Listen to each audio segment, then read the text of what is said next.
बुलेटिनमध्ये पुन्हा एकदा स्वागत। नाशिकमधून एक मोठी बातमी येते आहे। नाशिकमध्ये ऑक्सिजन सिलेंडरचा स्फोट झालेला आहे।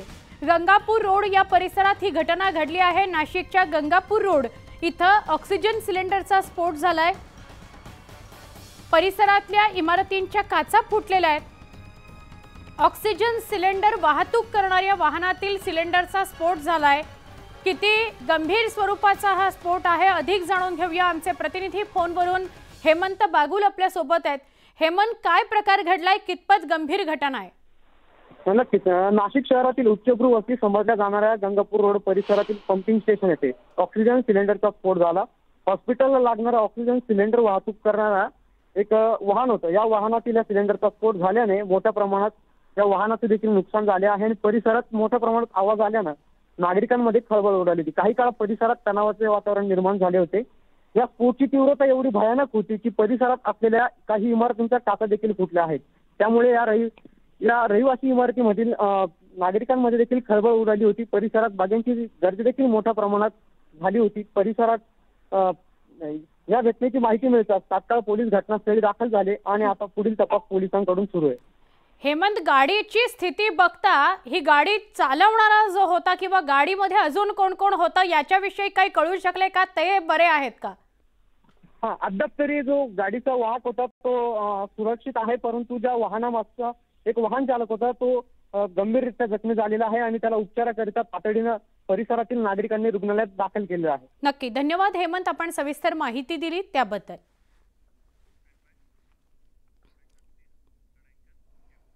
आता वेगवान स्वरूपातल्या घडामोडी बघूया। छगन भुजबळ यांच्या नेतृत्वात ओबीसींचा तिसरा मेळावा इंदापूरमध्ये झाला। यावेळी बोलताना छगन भुजबळांनी कुणबी प्रमाणपत्रावरून हर्षवर्धन पाटील आणि विजयसिंह मोहिते पाटील यांच्यावर निशाणा साधला। हर्षवर्धन पाटील, मोहिते पाटील कुणबी प्रमाणपत्र घेणार आहेत का याची उत्तरं त्यांनी दिली पाहिजेत। सरसकट कुणबी प्रमाणपत्र दिलं तर महाराष्ट्रात मराठा उरणार नाही असं भुजबळ म्हणाले।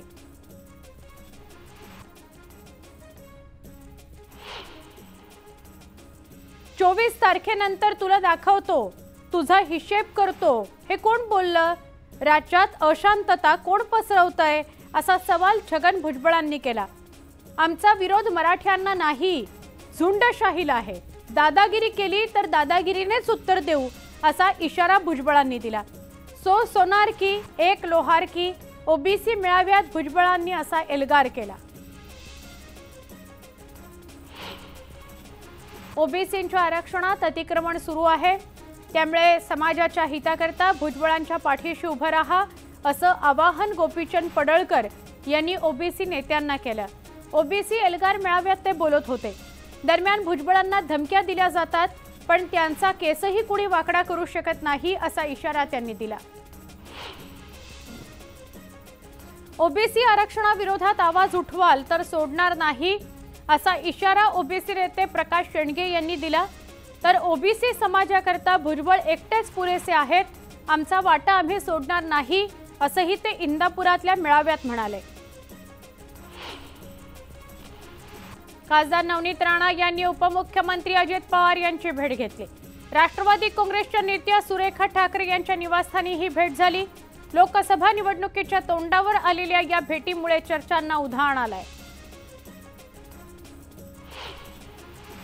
मलिक आणि प्रफुल्ल पटेल यांच्या मुद्द्यावरून सत्ताधारी आणि विरोधकांमध्ये चांगली जुंपली। दुसऱ्यांना नैतिकतेचे धडे शिकवणाऱ्या भाजपच्या नैतिकतेचं ऑडिट करायला हवं अशी टीका खासदार संजय राऊतांनी केली। तर तुमच्या स्वतःमध्ये थोडी तरी नैतिकता शिल्लक राहिली आहे का असं प्रत्युत्तर आमदार नितेश राणेंनी दिलं। संजय राऊत यांचीच नैतिकता तपासण्याची आवश्यकता असल्याचं राधाकृष्ण विखे पाटील म्हणाले। सत्ता गेल्याचं एवढं वैफल्य योग्य नसून थोड्या दिवसांनी राऊतांच्या डोक्यावर परिणामच होईल असा टोला त्यांनी लगावला। प्रफुल्ल पटेल आणि नवाब मलिक या दोघांवरील आरोपांमध्ये खूप फरक आहे।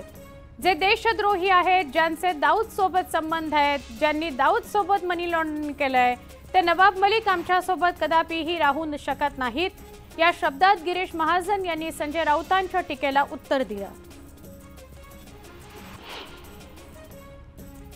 शिवसेना आमदार अपात्रते प्रकरणी आजची सुनावणी संपली। या सुनावणीत शिवसेना खासदार राहुल शेवाळे यांची उलट तपासणी घेण्यात आली। या तपासणीमध्ये ठरावाच्या मुद्द्यावरून उबाठा गटाच्या वकिलांनी राहुल शेवाळे यांवर प्रश्नांची सरबत्ती केली। या सुनावणी दरम्यान सत्ताधारी आणि विरोधकांच्या वकिलांमध्ये जोरदार खडाजंगीही झाली। मुख्य नेत्याच्या निवडीवरूनही शेवाळेंना उबाठा गटाच्या वकिलांनी प्रश्न विचारले। काँग्रेसच्या काळात आम्ही आमदार असताना लोक आम्हाला जाब विचारायचे, रस्त्यांच्या दुरवस्थेवरून लोकांच्या संतापाला आम्ही सामोरं जायचो। मात्र गेल्या 9 वर्षात राज्यासह देशातील सगळेच रस्ते हे सुसाट झालेले असून जिकडे जाल तिकडे रस्त्यांचा विकास झाला आहे असं म्हणत ग्रामविकास मंत्री गिरीश महाजन यांनी काँग्रेसवर तोफ डागली। राज्याचे उपमुख्यमंत्री देवेंद्र फडणवीस बुलढाणा जिल्ह्याच्या दौऱ्यावर आहेत। यावेळी त्यांनी संत गजानन महाराजांच्या मंदिरात जाऊन गजानन महाराजांचं दर्शन घेतलं। यानंतर अधिवक्ता परिषदेला उपमुख्यमंत्री देवेंद्र फडणवीस यांनी संबोधित केलं। सहकार मंत्री दिलीप वळसे पाटील यांची कन्या पूर्वा वळसे पाटील सक्रिय राजकारणामध्ये येण्याचे संकेत मिळत आहेत। गेल्या 15 दिवसांपासून त्या मतदारसंघात सक्रिय आहेत। आंबेगाव तालुक्यातील मनसर इथल्या कार्यक्रमात त्यांनी तरुणाईला साथ घातली। सरकारकडून राज्य मागासवर्ग आयोग बरखास्त करण्याचा प्रयत्न झाल्याची सूत्रांची माहिती आहे। न्याय आणि विधी विभागाकडे 2 वेळा तसा प्रस्तावही पाठवण्यात आला होता, पण कायद्याने तसं करता येत नसल्याने प्रस्ताव फेटाळला गेल्याची माहिती सूत्रांकडून मिळते। राज्य मागासवर्ग आयोगातली 2 सदस्यांचे राजीनामे आयोगाने मंजूर केले असून रिक्त जागेवर सदस्य भरण्याच्या शासन दरबारी हालचाली सुरू आहेत। या संदर्भात 21 तारखेला राज्य मागासवर्ग आयोगाची बैठक होते आहे। राज्य शासनाकडून 367 कोटी रुपये सर्वेक्षण कामाकरता मंजूर करण्यात आले। सिन्नरच्या समृद्धी महामार्गावर पाण्याकरता रास्ता रोको करण्यात आला। निळवंडे धरणातील पाणी सिन्नर तालुक्यातील लाभ क्षेत्रामध्ये येणाऱ्या 6 गावांना मिळावं, या मागणीकरता संतप्त शेतकरी आणि ग्रामस्थांनी समृद्धी महामार्गावर आंदोलन केलं। जालना जिल्ह्यातील अंबड तालुक्यातल्या वडीगोद्री इथं स्वाभिमानी शेतकरी संघटनेच्या वतीनं ऊसापासून इथेनॉल निर्मिती बंदीच्या अध्यादेशाची होळी करून निषेध व्यक्त करण्यात आला। या निर्णयामुळे इथेनॉल निर्मितीतून शेतकऱ्यांना मिळणारं अधिकचं उत्पन्न मिळणार नसल्याने शेतकऱ्यांना आर्थिक फटका बसणार आहे। भंडारा शहरातील शासकीय नर्सिंग कॉलेजच्या वसतिगृहातील 50 विद्यार्थिनींची एकापाठोपाठ एक प्रकृती बिघडली, खळबळ उडाली आहे। या सगळ्या विद्यार्थिनींना उपचाराकरता सामान्य रुग्णालयात दाखल करण्यात आलंय। दरम्यान अन्नातून विषबाधा झाल्याचा प्राथमिक अंदाज वर्तवण्यात येतोय। हिंगोलीच्या गोरेगाव भागातील 10 शेतकऱ्यांनी बँकांची पीक कर्ज फेडण्यासाठी चक्क अवयव विक्री करण्याचा निर्णय घेतला होता। हे शेतकरी मुख्यमंत्र्यांना भेटण्याकरता मुंबईला देखील गेले होते, परंतु आंदोलनाची योग्य दखल न घेतल्याने या शेतकऱ्यांनी आता अन्नत्याग आंदोलन सुरू केलंय। अनेक वर्षांपासून प्रलंबित असलेल्या दौंड शहरातील नवीन प्रशासकीय इमारत ते साईकृपा हॉटेल दरम्यानच्या रस्त्याच्या कामाला मुहूर्त मिळालाय। राधाकृष्ण विखे पाटील हे दौंड शहराच्या दौऱ्यावर आहेत। या दौऱ्याच्या पार्श्वभूमीवर रस्त्याच्या कामाला वेग आलाय। राज्यातील दुष्काळी परिस्थितीचा आढावा घेण्याकरता केंद्राच्या पथकाचा दौरा जाहीर झाला आहे। दुष्काळाच्या पाहणीकरता केंद्राचं पथक 11 ते 15 डिसेंबर दरम्यान राज्याच्या दौऱ्यावर येत आहे। 13 आणि 14 डिसेंबरला हे पथक मराठवाड्यातील 4 जिल्ह्यांची पाहणी करणार आहे।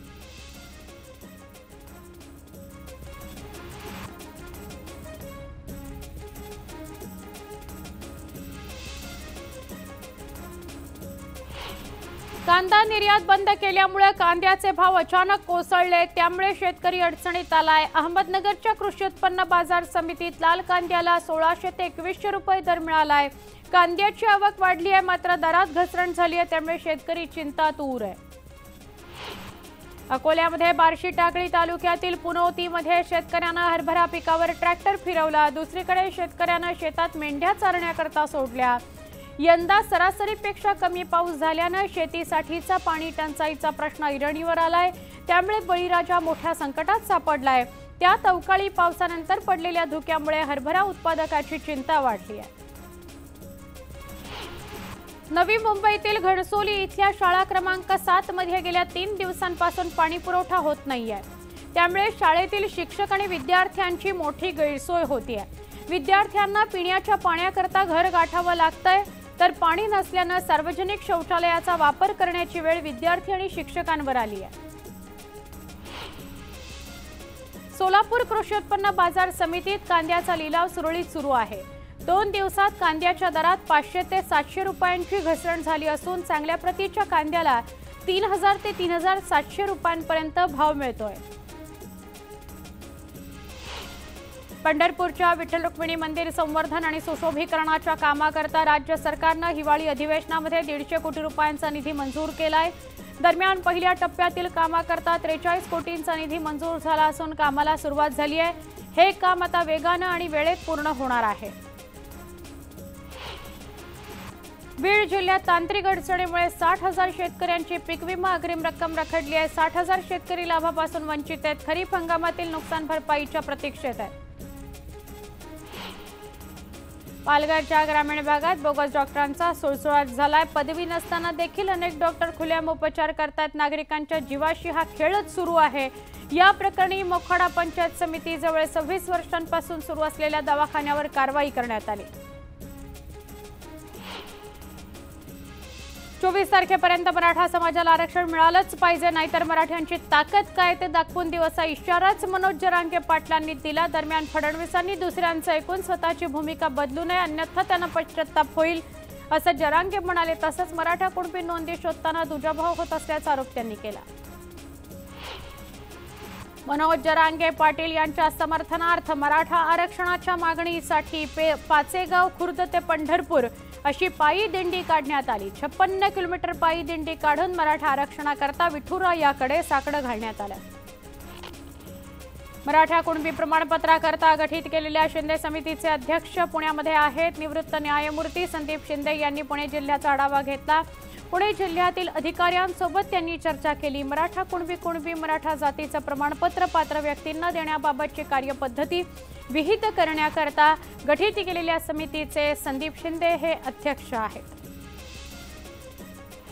पिंपरी चिंचवडच्या तळबडेमध्ये भरधाव वेगातील ट्रकनं महिलेला चिरडलं। यात महिलेचा जागीच मृत्यू झाला। ट्रक चालक पसार झालाय। नागरिकांनी रस्त्यातच ठिय्या आंदोलन सुरू केलंय। बदलापूर जवळच्या आंबेशिव गावात भीषण आग लागली। अज्ञातानं ही आग लावली असून एक कारखाना आगीच्या भक्षस्थानी सापडला। या कारखान्यामध्ये चलचित्रासाठी लागणारं लाकडी आणि पीओपीचं साहित्य होतं, त्यामुळे आग वाढत गेली। अग्निशमन दल घटनास्थळी दाखल झालं। आगीवर नियंत्रण मिळवण्यात यश आलं। दरम्यान या आगीमध्ये कोणतीही जीवितहानी झालेली नाही।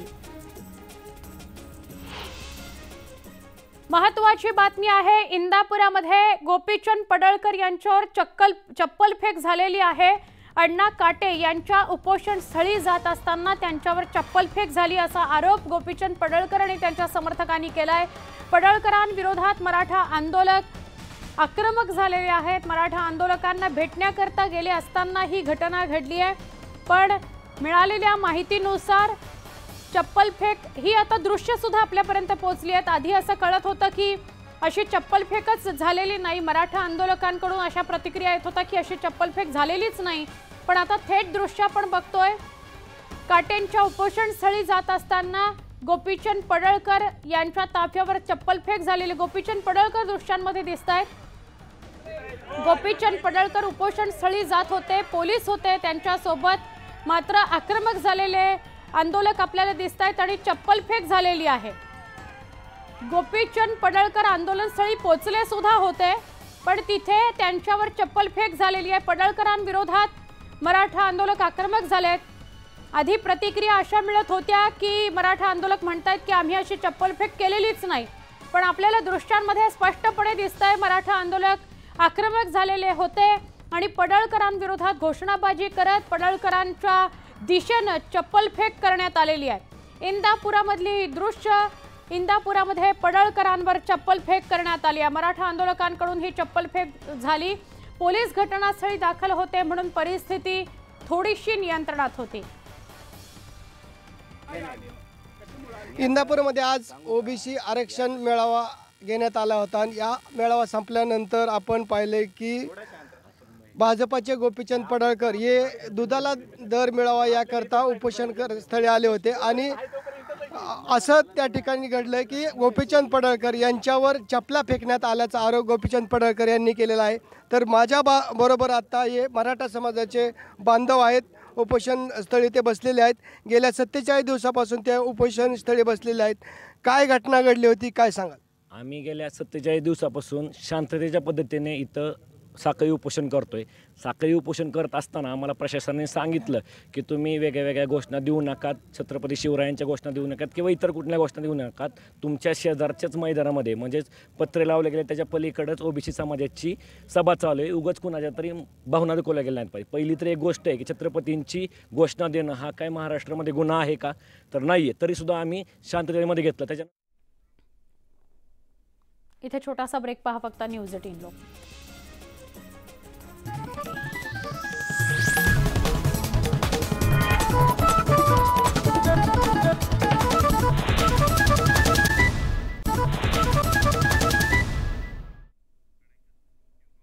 बुलेटिनमध्ये स्वागत।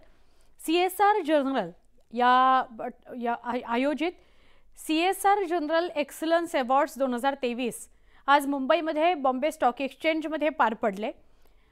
CSR जनरल एक्सलन्स अवॉर्ड्स 2023 हा कॉर्पोरेट सोशल रिस्पॉन्सिबिलिटी या क्षेत्रातील देशातला सगळ्यात प्रतिष्ठित मानला जाणारा पुरस्कार आहे। देशाचे संरक्षण मंत्री राजनाथ सिंह आणि महाराष्ट्राचे मुख्यमंत्री एकनाथ शिंदे या कार्यक्रमाला प्रमुख पाहुणे म्हणून उपस्थित आहेत। हा कार्यक्रम आता सुरू आहे। या कार्यक्रमाचं थेट प्रक्षेपण आपण बघतोय।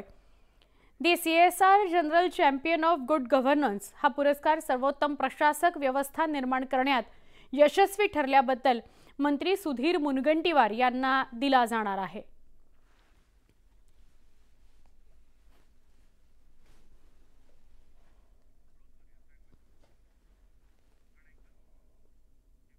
दृश्यांमध्ये आमिर खान सुद्धा दिसत होते। हा पुरस्कार सोहळा आत्ता बॉम्बे स्टॉक एक्सचेंजमध्ये सुरू आहे। आपण याविषयीचे सगळे अपडेट्स घेऊया। आत्ता बुलेटिनमध्ये इतकंच। पहा फक्त न्यूज 18 लोकमत।